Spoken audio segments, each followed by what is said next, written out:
Welcome to the Explainer. All right, buckle up because today we're diving into a high-octane medical detective mission. We are going to conquer some of the most complex, high-yield neurologic concepts you'll face on your NCLEX exam. We're slicing right through the fluff, targeting the absolute must-know priorities, and training you to spot the deadliest test traps from a mile away. Okay, picture this. Your older adult patient suddenly develops slurred speech and weakness. What do you do first? This is a classic, high-stakes clinical situation and a prime exam trap. Do you call the doctor? Do you assess their airway? Do you check their blood sugar? Every single second counts here, and how you answer this reveals exactly how you approach neurologic emergencies. And that brings us right to our core philosophy for today. When you're dealing with the nervous system, you got to remember this one absolute truth. In neuro, identifying the immediate safety threat is the key to passing the test, and, much more importantly, saving the patient.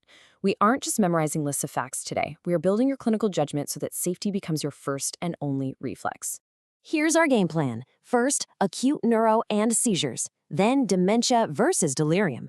After that, spinal cords and mobility. We'll follow that up with a mini NCLEX scenario challenge and wrap it all up with a rapid-fire neuro recap. All right, Section 1, acute neuro and seizures, immediate and severe.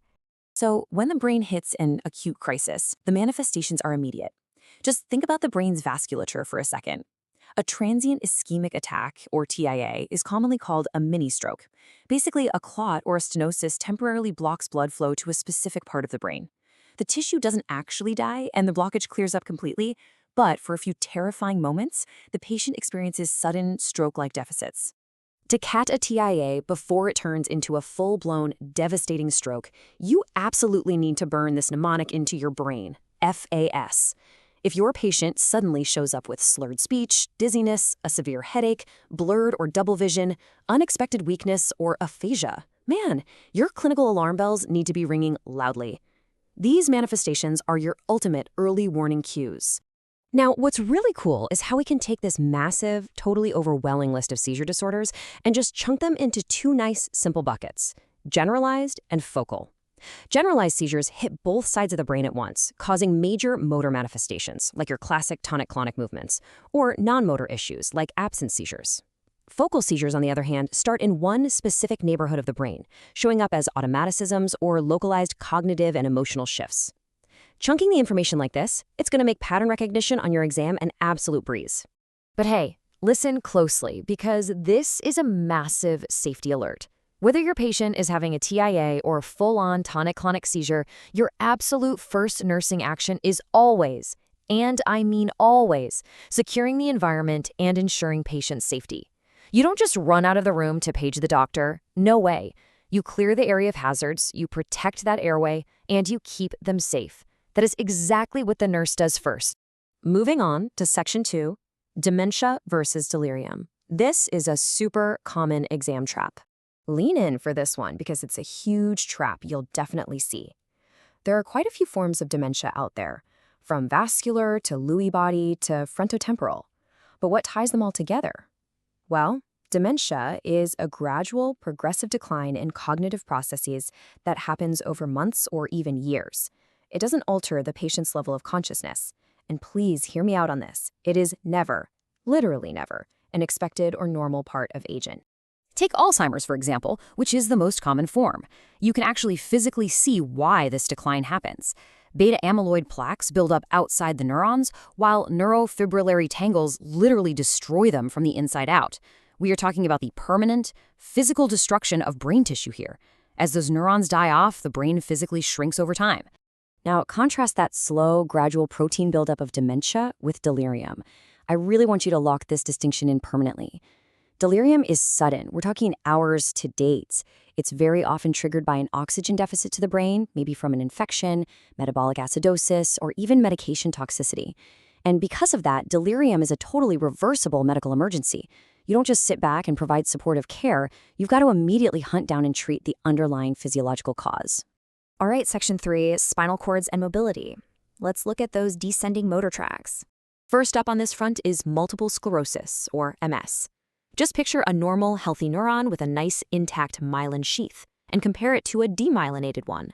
In MS, that protective myelin gets destroyed, which leads to distorted, totally erratic nerve messages. It perfectly explains why MS patients deal with such a crazy wide array of issues: vision loss, muscle weakness, coordination problems, and altered sensation. The signals literally just can't get through cleanly. Next, let's talk about degenerative spinal conditions. Think about spinal stenosis, where the spinal canal physically narrows and dangerously compresses the spinal cord itself. Then there's degenerative disc disease, where the protective cushion between the vertebrae degrades, causing bulging or herniated discs that pinch those poor spinal nerves. Both of these structural changes lead to severe pain, and they pose major mobility and safety risks for your patients. And if trauma occurs, the actual level of the injury dictates the deficit. A complete injury means a total loss of function below the line of injury. That results in paraplegia if the injury is lower, or tetraplegia, which affects all four limbs, if it's higher up in the cervical spine.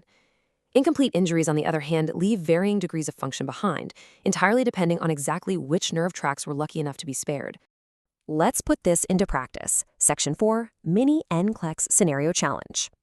Okay, time to amp up the energy and see if you can apply those pathodetective skills we just talked about. Here's your scenario. You have an ICU patient currently being treated for a urinary tract infection, and they become suddenly disoriented and highly combative over a period of just 2 hours. Based on what we've covered today, do you suspect dementia or delirium? Take a second, think about the timeline, think about the setting. If you said delirium, you totally nailed it. This patient is experiencing a sudden, acute change in cognition. Delirium is absolutely the primary differential diagnosis here, and it needs to be treated as a strict medical emergency. Let's break down exactly why. And I'm putting my safety alert hat back on for this. The onset was sudden, right? Just 2 hours. Plus, being hospitalized in the ICU is one of the biggest risk factors for delirium out there. But here's the real kicker. As the nurse, your priority isn't just restraining a combative patient, it's identifying and treating the underlying oxygen or metabolic deficit. In this specific case, that means treating the UTI and reversing that delirium as promptly as possible. Almost at the finish line. Section 5, Rapid Fire Neuro Recap. Let's hit the must-know facts. We have covered a ton of ground today, so let's lock in these absolute non-negotiables for your exam. Number 1, for a TIA, always remember your FAST mnemonic so you can catch those deficits early. Number 2, for any acute seizure, your number 1 nursing action is securing the environment and ensuring patient safety. Number 3, cognition. Delirium is sudden and reversible, while dementia is a gradual physical destruction of the brain. And finally, number 4, for spinal conditions like MS, just remember that demyelination equals distorted nerve messages. And before we wrap this explainer up, I've got to reiterate this massive test trap one last time. Do not fall for this on your exam, and definitely don't fall for it in the hospital. Dementia should never, ever be considered an expected change with aging. So I'm going to leave you with this final thought. When the very next patient you see shows signs of cognitive decline during your shift, are you going to just brush it off as normal aging? Or are you going to use your new detective skills to uncover the underlying clinical trap? Keep your eyes sharp, always stay focused on safety, and you are going to absolutely crush these neuro concepts. Thanks so much for joining me on this explainer, and keep studying hard.